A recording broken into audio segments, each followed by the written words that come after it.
we'll talk to the principal. Anyways, so let's get into our lesson today. Today, we're going to be talking about landscape photography. We've already reviewed your photos. So, what is landscape photography and why does it matter? So, the practice of capturing outdoor scenes or natural scenes or man-made in a visually competitive way is what we define landscape photography.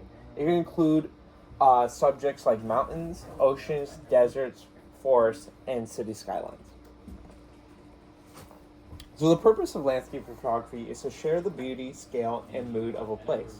Often conveys emotion through setting alone. Some examples of emotions that you can apply in you can emulate in landscape photos are peace, awe, loneliness, and power.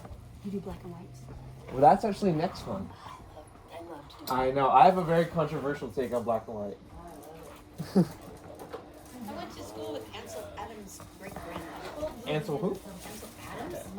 Ansel Adams. You don't know Ansel Adams? No, who's that? Oh, Do you know who that is? I don't. Ansel Adams was she did like pictures of you want one? Is that what you're asking me? Half or a whole? I'll take a whole. There's knives and plates over there. You need Yeah, I green get tea? it. Oh, no. Oh, yeah, like that. No? Okay. My gosh, I thought everybody knew. Sorry, I've not had anything tonight. Except coffee. Anyway. So, yeah. Spoiler alert, we're doing black and white after this one. Oh, black and white. So, and then we have the genre, value, and takeaway. So, landscape photography encourages patience and environmental awareness. This one, we're going to touch on it later. I actually left out a slide, Oh, okay. and I'll explain why. Alright. And then, we're also fosters building skills in light of observation, framing, and composition. Were you able to find something? Yeah. But is a photographer, So, question, how do these landscape photos create an emotional appeal in you that changes your viewpoint of the image?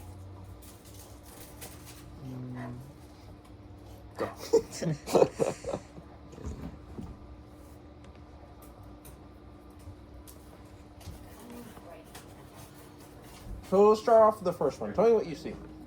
Alright.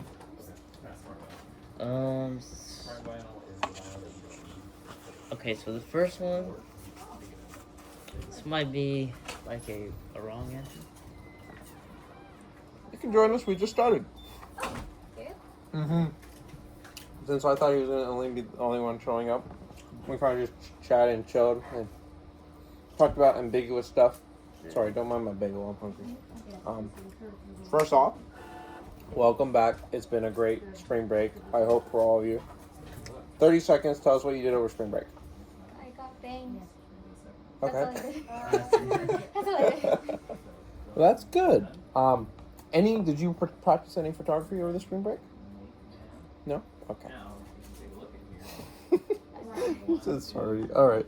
Anyways, well, just a reminder, as I told Ahmad, we have our, I haven't called it, is it a gala? Is it our photo exhibit? Because we only have 4 lessons, including that exhibit.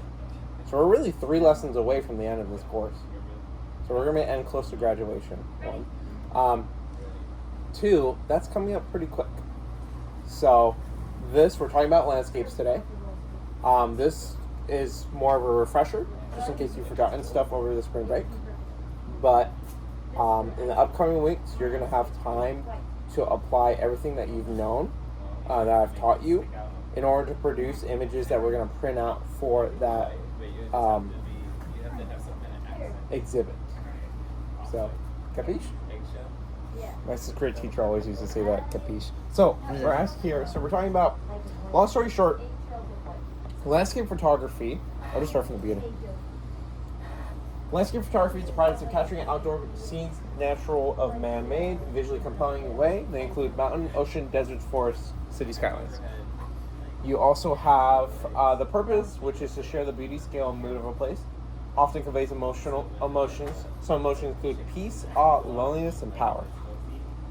And then finally, you can take away from landscape photography patience and maybe environmental awareness, maybe. And then you can increase your skill set in terms of light observation, framing, and composition. So, question, how do these landscape photos create an emotional appeal in you that changes your viewpoint? So first off, tell me what you see. Let's start with this one. You see mountain? Yeah, mountains, water, lake. Water, lake. Okay. This photo, Now tell me about this one. What do you see over there? towers, Towers, Buildings. cities. Okay. light, a lot of light. in this. Okay. So I would say like, I Could think, you guess these are actual real places in the United States? that Mount Everest? Or no? Unfortunately, that is not Mount Everest. This is actually the Canadian Rockies. That's not America. Oh, is it It borders America, so Oh, okay. technically. And then this one you might know if you've ever been down south. It's in our state, LA? LA. That's the LA skyline right there. So now that you've known, you've observed, and now you know where the place is. Now tell me the emotional appeal. Here.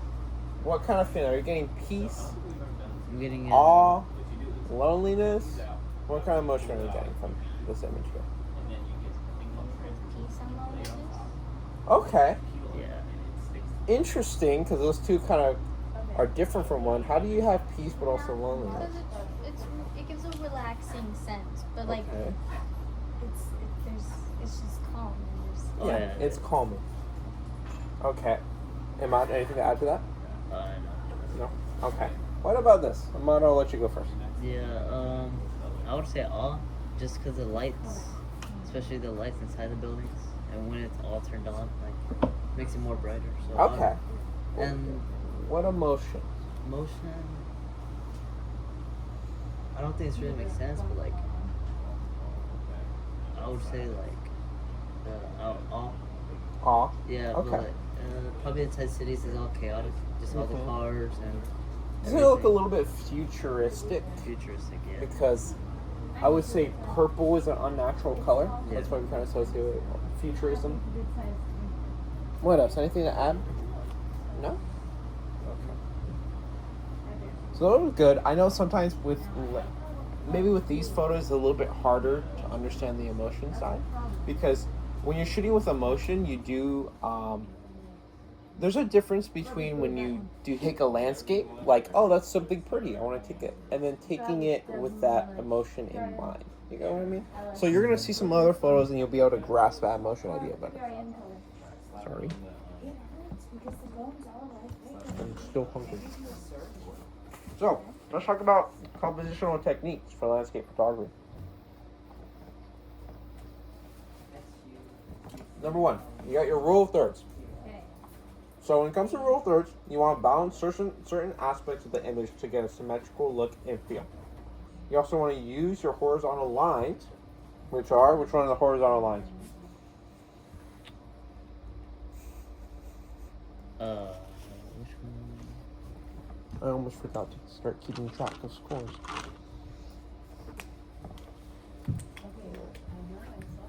I saw it. Ahmad, you have Look on the screen capture and type the number. 20 points for being here. ready. Mia, 15. Okay, so 1, 2, and I'll give you 3 each. Okay. So, which one? Which one are our horizontal lines? Horizontal? Horizontal. I would say, Horizontal is the opposite of vertical. yeah. So, which lines am I referring to when I say use horizontal lines to frame ground and sky?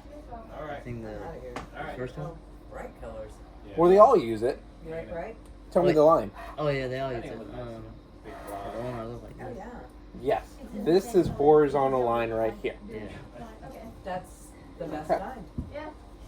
You also want to use your vertical lines to And keep just- are you corners gonna apply it to straight. walls? I actually added this one in, and this doesn't just apply to 'Cause it's really cool. You know, you can Just make a big wall saying, objects you see in your frame. It's more towards buildings, because buildings can also apply in your landscape, even though I see a lot of nature photography in this one. And then finally, you want to use intersecting points on the rule of thirds to create subtle interest. So, I guess to elaborate on this point here, the reason why you want to put, anyone want to guess why you want to frame your ground and sky to the horizontal lines? That kind of stuff. You don't want to have too much sky, or you don't want to have too much ground. That is correct. That's a George Strait I song. watch He's the best. Hallmark all the time. Oh. I get sucked in Hallmark so often. I do as well, but my mom's like, we're watching my husband. Oh, yeah. But you know what? Within 5 minutes, So- you can tell how it's getting it. Yeah. Yeah. But sometimes, I have Hallmark. that rule's broken. Let's take a look at this image here. What did you say? That's a lot of sky right there. Have a good weekend. Huh? Have a good weekend. You too. Have fun, guys. Behave yourself this weekend. Okay, I lied. You don't have to. There's a lot of sky here, but there's also, we have our landscape here, our mountains, the field, Yeah. we have our house, everything. Grass. Sometimes, even though it's not ground on the horizon here, you want to frame it between the balance between the ground and the sky. So you're still correct. But in terms of when it comes to breaking the rule, that's why you would break it. So sometimes it's not always on the event horizon right here. Sometimes it's to balance the two. Okay? So what about vertical? In terms of vertical lines, as I said, you look at this corner here, it's straight. Vertical lines will help you, especially with like trees and stuff, so it doesn't look too off balance. Something that's in higher end cameras, like mine, I don't believe it's in your guys' camera.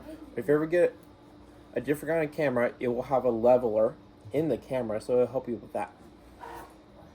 And then intersecting points. Why do you want to be purposeful about your intersecting points? Any ideas? Wait, what'd you say? Why do you want to be purposeful with your intersecting points when it comes to using the rule of thirds in landscape photography?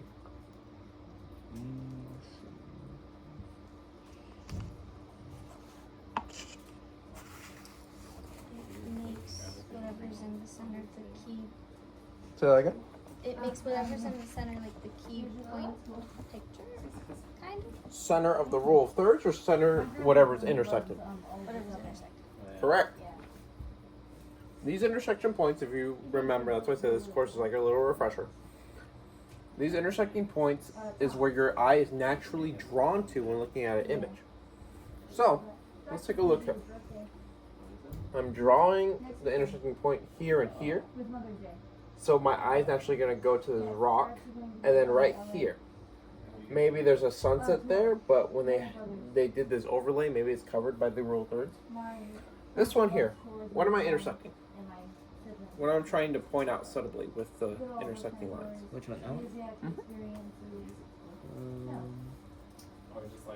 Warner Brothers. It's a studio. Oh yeah, Warner Brothers. Yeah. Yeah. Mia, do you want to try to steal this one? Would it be the mountain or the waterfall? Both, actually. Oh, man. Because look, Needed to make it a little bigger. my lines intersect Okay. here, my lines intersect here. Now imagine if I used the horizontal line and I had moved it to up here. You would have had a lot of what? A lot of sky. A lot of sky, and I wouldn't be able to see the waterfall, right? And then what would happen if I did the opposite? A lot of See green. more of the waterfall. Good. A lot of green. What about here? What I'm trying to bring attention here. The icebergs Okay, icebergs, yeah. and the. I don't know what type of animal. Is that a wolf? That is a wolf. Okay, the wolf. Arctic wolf, I believe. Wolf. So, sometimes, if you want to subtly bring attention to an image, you can frame landscapes like that. I've done that before. It does help with kind of with like the grandness, but also allows you to supplant your point of interest without it taking over the scene. Does that make sense? Alrighty. So, secondly, we have foreground interest. So foreground interest, what that means is that you want to include objects up close to create depth and scale. in cinematography, we call that dirtying up the frame. And I think I've said that to you guys before. So, and then it also helps lead the eye, but through a subtle manner. So, out of all of these, which one are we dirtying up the frame? Which one are we adding more foreground? I don't think that's a problem. Which one? Out of these pictures? Yeah, out of these pictures. I think the wolf, The dog. the dog. The dog. Yes, that is right. What else? There's one more. Cabin? The cabin. Correct. Still tracking point. Okay. Any questions so far? Nope. Okay. Finally, we also have leading lines. Leading lines, you want to use roads, trails, rivers, or fences to guide the viewer's eye through the image. Pretty self-explanatory. We've learned that before. And then let's talk about framing and symmetry. Using natural elements like trees or archways to frame your landscape.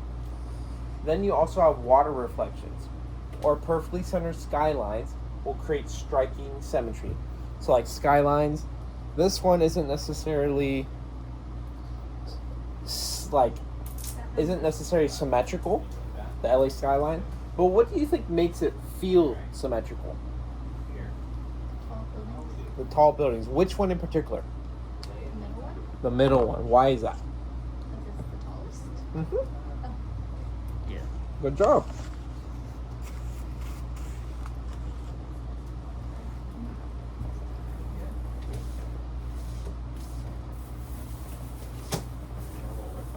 Finally, you have depth and layering. So trying to include foreground, middle ground, and background for a 3D feel. What that means is, there's not necessarily a good example of that.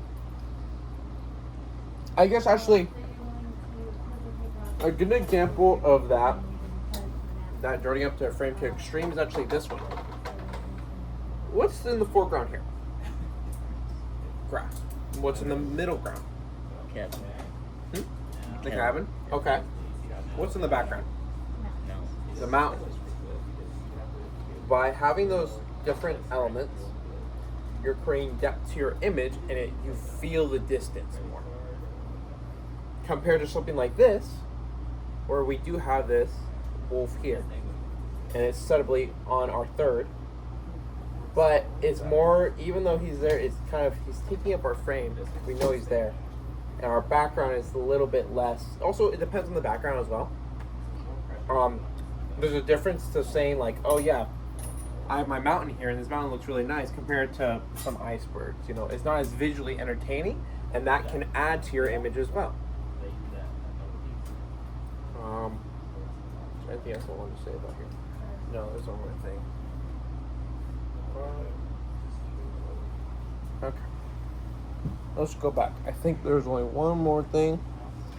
Framing and symmetry. So, how do in terms of framing and symmetry, how do these pictures use trees and archways or something similar to frame the landscape?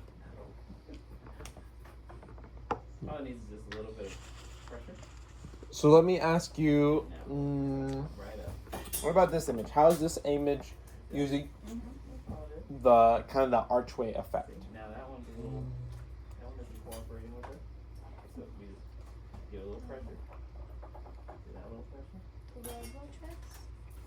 Mm, Now it's okay. They act as the leading lines. leading lines use railroad tracks. That's correct. Okay. There it is. What about Okay, okay. when it talks about natural elements like trees and archways to frame? Let's do this here. Use natural. Now I want you to line it up however you want. Let's take a look at this one here. Perfectly where you want it. I want you to take a look at the rock walls. What are the rock walls, the layout, and the focal length Lay it down. that the photographer took it at? How does that add to the framing of the image? Roll it on there. Where's that at? Is that like in a cave or something? I believe Might even need to give a little I can't remember the name. extra credit. Has everyone watched ever Indiana Jones? No? Dang it. Fingers crossed. This is a place in the movie. It's a real life place. Oh. Essentially, it's kind of, what's the place called? It's a very narrow, kind of like mountain area, and when you go and you keep on going, it's very tight. But then it reveals like this center portion. And there's like a temple's like carved into the stone. You'll have to look it up. But this is there. So the way how the photographer uses the framing of the rock walls here is first let's take a look at our leading lines. Our leading lines are pointing up like this.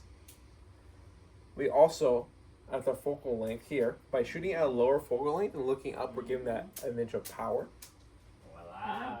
And also the light here as leading lines. And so we're trying to frame, use a natural carving of the mountain in order to point into this area here. Does that make sense? And then finally, we have our, what do you call it? This lake here. Now this one is using leading lines. Can anyone tell how? Trees. Bingo. Dang, you're on your game today. Thank you. Where's my pen? Right behind. Behind the computer. Your computer? Right there. Any other questions?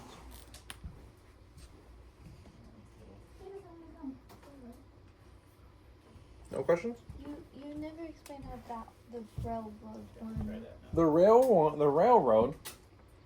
The railroad one is kind of uses it's kind of in your face about it because well, here's a good question. Me and you will work together. Tell me what the difference is between this image Alright, go ahead.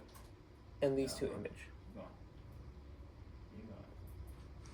Oh, yeah. They both have a That's center, two. It's better like than one. where they're. That's true. They both have a center, but we wanted to know what's the There you go. difference.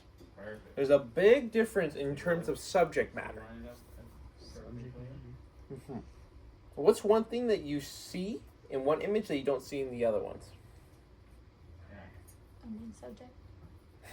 Subject.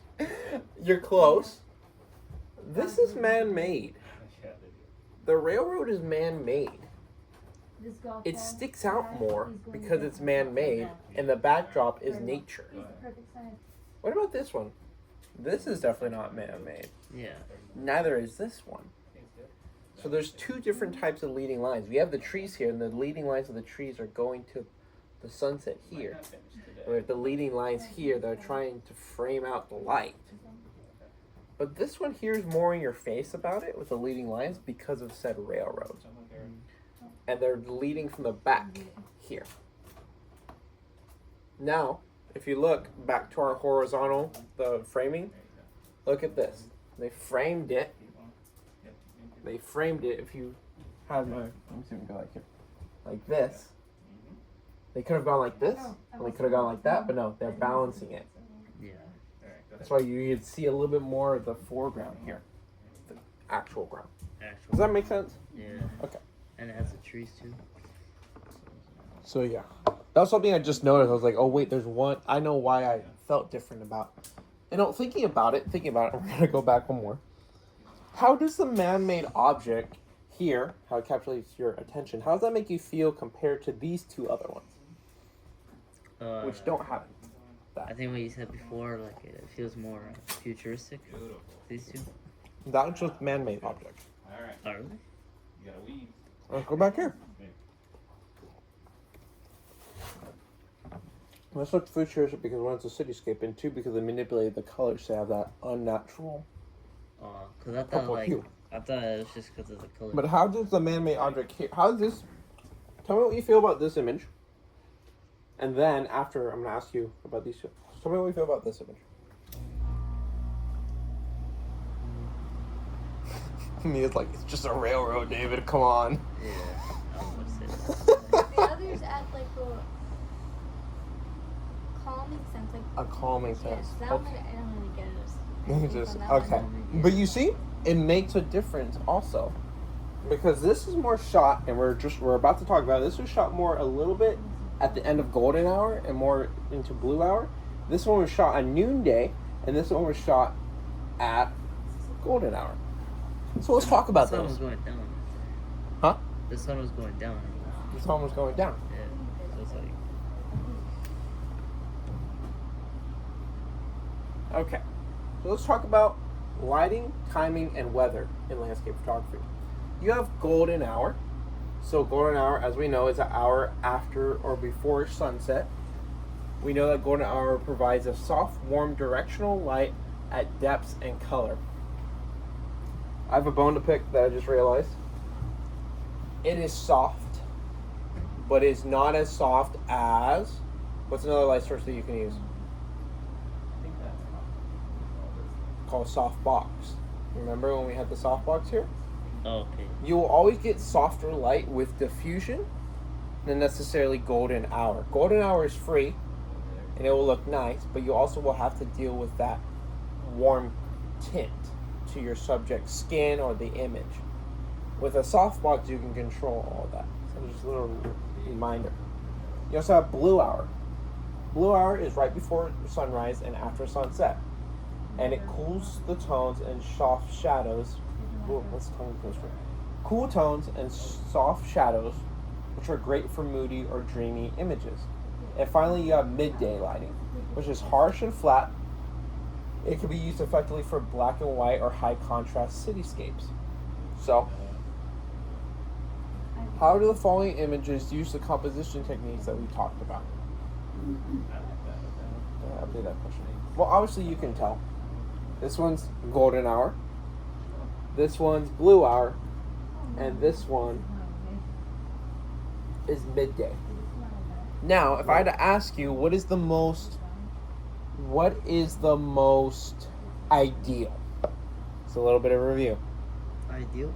Mm-hmm. What time is the most ideal to shoot at? Golden hour. What next? So golden hour is the most one, but then let's say you're you got stuck in traffic and then now you're kind of late to the party. What's the next best alternative? It's actually blue hour. The reason why, and actually blue hour I think is my I like it even more than golden hour, because once again, golden hour you have to deal with the warm tint and also flares. You have to deal with flares. As you see right here, it's hard for how to deal with flares. With blue hour, you get this kind of seamless kind of look where everything, because when the sun's out, it's going to cause contrast. That's the issue with noonday. Because it's right above, you're going to get what kind of lighting? If my light's right above, what kind of lighting am I going to get? High above. Oh, yeah. God. You've been saying it all today. Midday. Wait. No, Wait, what is it? If the sun, midday is when the sun's right above me. What kind of lighting is that going to Oh, split line? be? Nope. No, Rembrandt. No. You're so close. Raccoon. Raccoon, Okay. finally. Alright. Raccoon.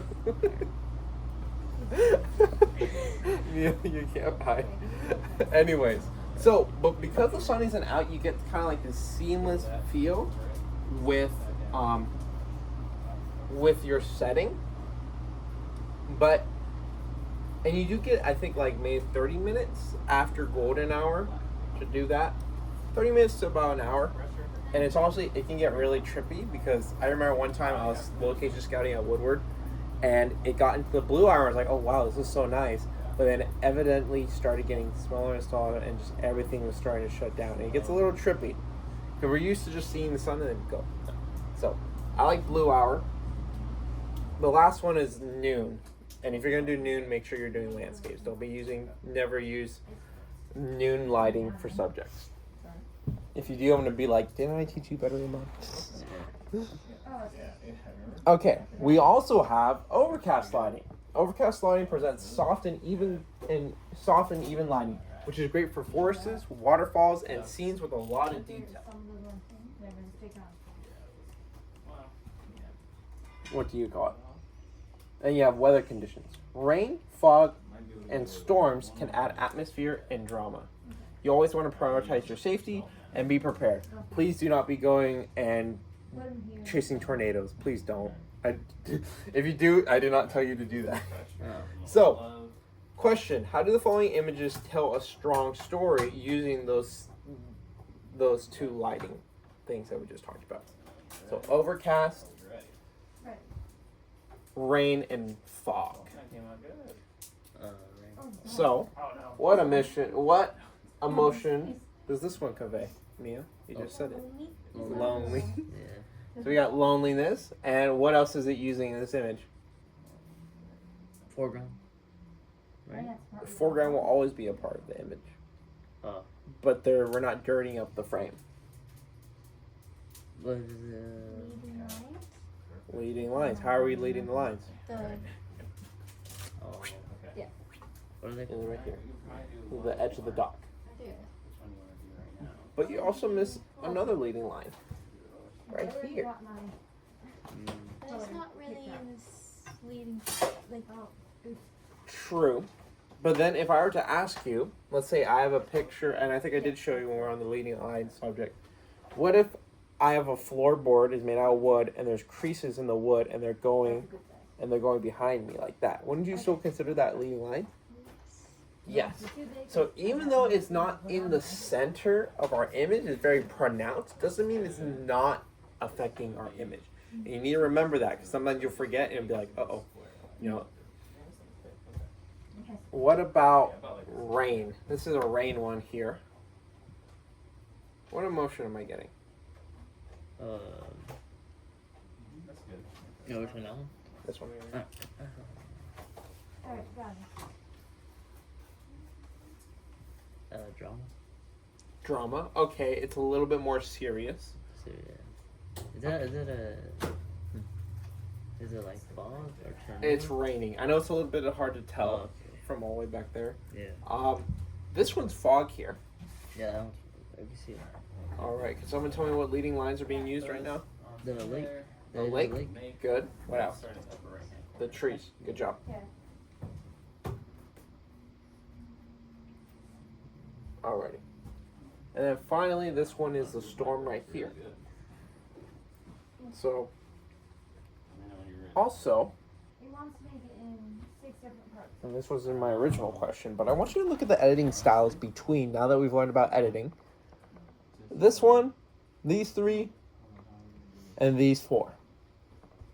Look at the editing styles. Tell me what is different in terms of color, size, I can do one without. warmer and colder. Yeah. So, what do you notice in terms of the specific times? During golden light, blue hour, or midday, colors are going to be what? Darker, more gloomy. Or Got the color. What did you say, Mia? warmer. You got the color. Okay, that's a little bit true. Look at the colors. Look at these colors. Look how vibrant they are. What about this one? Darker. They're darker. Now, how does that affect the mood? Did you say I can feel lonely here? No. I can definitely feel lonely here, yeah.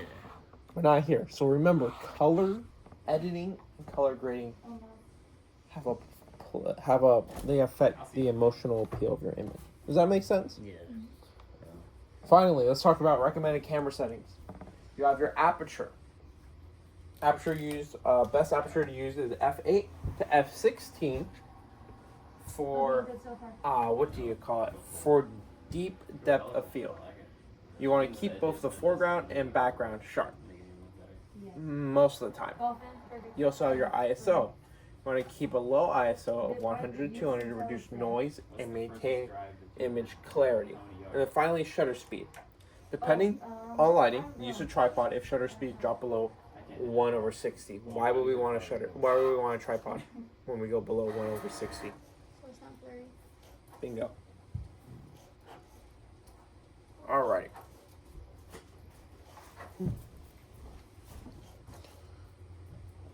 You also have focus. You can use manual focus. You have Canon, and Canon's very good with their autofocus.